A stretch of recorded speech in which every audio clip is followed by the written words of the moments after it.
Hello, this is Ron Woodward recording a little demo of a JK flip-flop circuit I actually built for a class at Grand Canyon University.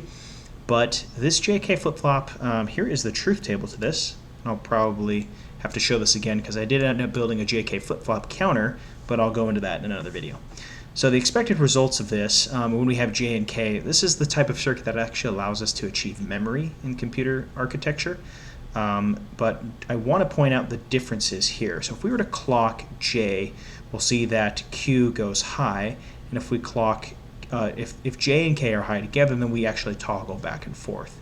But K essentially acts, in my memory, acts as a reset, and J acts as a set to some degree. At not all cases, perhaps, but in this instance, this circuit will actually kind of see that actually happen. We're using a behavioral, I didn't actually name it behavioral, but we're using a behavioral model for our architecture, and the quick way to identify that is this process where we process the clock input up here, and we can see that it's basically a series of if-else statements. Honestly, it felt a lot like regular programming to do this, but not that, we're programming hardware, and we could see that if rising edge of the clock is high, then we set 1, or excuse me, the set input is equal to 1. After this is compared, we check this. If set is equal to 1, then M, eventually that goes to Q. Q will also be 1. Otherwise, reset is 1, and then Q will actually end up being 0. Otherwise, if J is 0 and K is 1, Q will be 0. If J is 1 and K is 0, Q will be 1, and J and K 1, and then it's basically not M.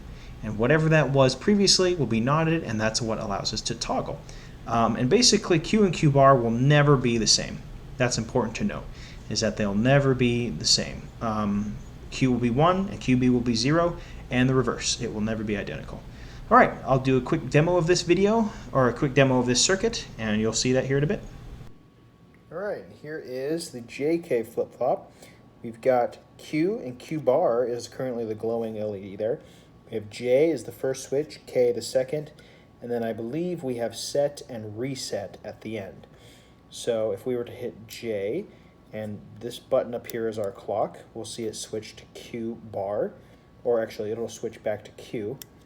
And if we were to do K high, we'll watch that go back. And let's do set, if I remember right. Nope, set is this switch here. There we go, and if we were to flip this one low and then flip reset high, we'll watch that go back. All right, and that is the JK flip-flop.